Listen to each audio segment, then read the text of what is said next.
Cześć, ten odcinek jest kontynuacją szkolenia dotyczącego adresowania komórek w Excelu, dlatego jeżeli nie widzieliście pierwszej części, koniecznie zapoznajcie się z tamtym materiałem na początku, a w tym odcinku powiemy sobie, jak działa adresowanie mieszane oraz jak zbudować klasyczną tabliczkę mnożenia w Excelu.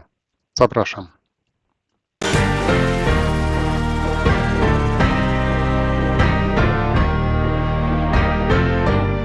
Na początek przypomnijmy sobie, jak działa adresowanie względne i bezwzględne.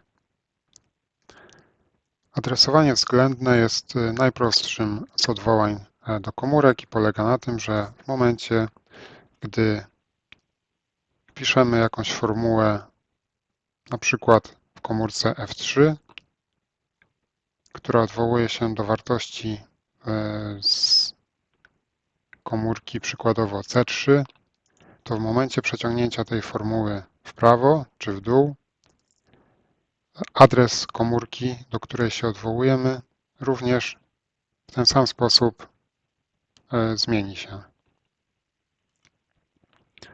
Adresowanie bezwzględne natomiast polega na tym, że w momencie, w którym przesuwamy formułę, odwołujemy się zawsze do tej samej wartości.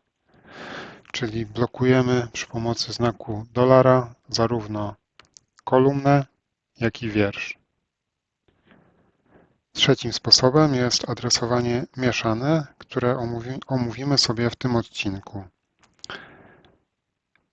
Przy tym sposobie adresowania blokujemy dolarem albo kolumnę, albo wiersz. Zobaczmy pierwszy przykład. W kolumnach C, D oraz E widzimy dane z 3 lat i naszym zadaniem jest zamienić te wartości na wartości w polskim złotym. Kurs złotego mamy do dyspozycji w kolumnach K, L oraz M. Oczywiście z uwzględnieniem kursu z danego roku. Pierwsze, co tutaj zrobimy, to przemnożymy sobie pierwszą wartość z komórki C3 przez kurs złotego z 2019 roku i otrzymamy pierwszą wartość.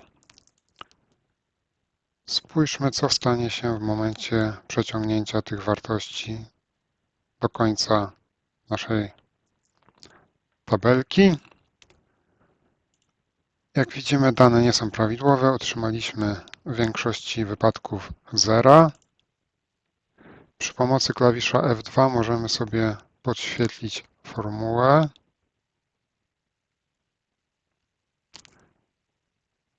W komórce F3 widzimy naszą początkową formułę. Wszystko się zgadza.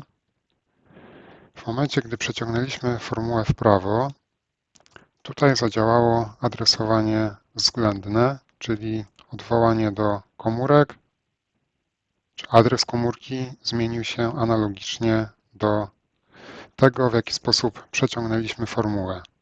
Natomiast przeciągając ją w dół, to adresowanie już nie zadziałało, ponieważ adres komórki zmienił się z M3 na M9. Nie o to nam chodziło. W związku z tym to, co musimy zrobić, żeby otrzymać prawidłowe dane, to zablokować w naszym odwołaniu do tej naszej drugiej małej tabelki.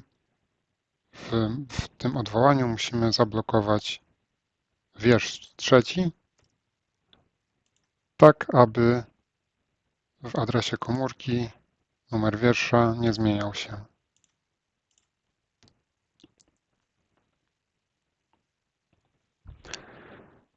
Naszym odwołaniem do kursu złotego jest ten adres K3. W związku z tym Tak jak wspomniałem wcześniej, musimy postawić znak dolara przed numerem wiersza. I teraz możemy przeciągnąć formułę w prawo oraz w dół. Sprawdźmy przykładowo, czy się wszystko zgadza.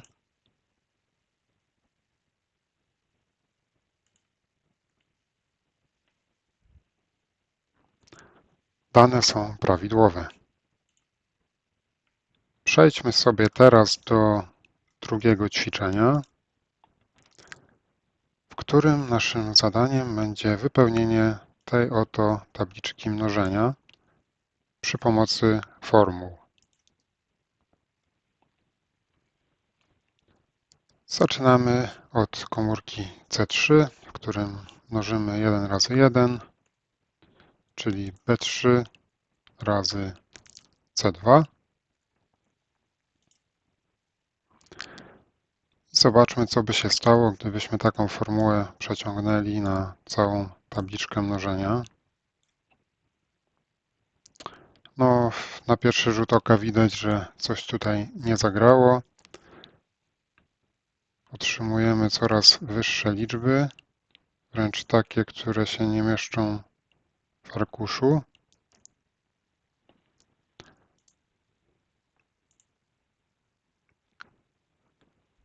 A przyczyną tego jest to, że zastosowanie adresowania względnego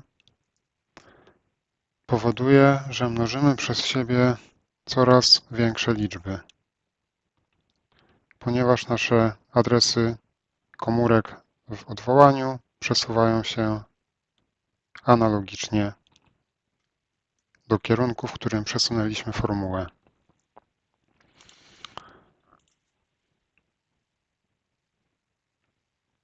Zobaczmy, co się wydarzyło i co powinniśmy tutaj poprawić. Po przesunięciu formuły z komórki C3 do D3 widzimy, że nasze niebieskie odwołanie do komórki B3 przesunęło się w prawo, czego chcieliśmy uniknąć. W związku z tym musimy zablokować naszą kolumnę B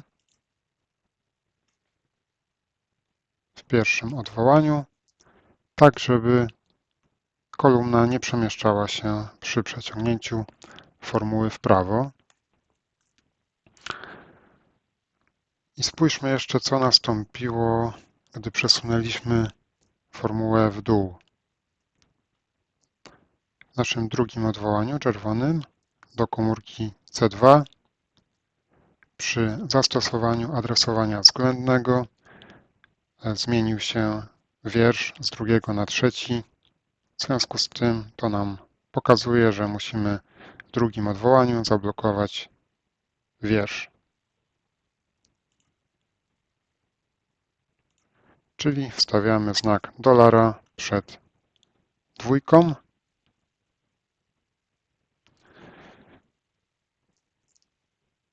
I stosujemy tutaj adresowanie mieszane, polegające na tym, że w pierwszym odwołaniu blokujemy kolumnę, a w drugim blokujemy wiersz.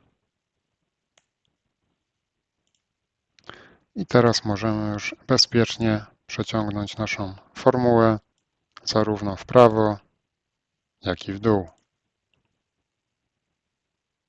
Jeżeli to szkolenie się Wam podobało, zostawcie łapkę w górę, zasubskrybujcie kanał i koniecznie napiszcie w komentarzu, jakie treści byście chcieli zobaczyć w kolejnych szkoleniach.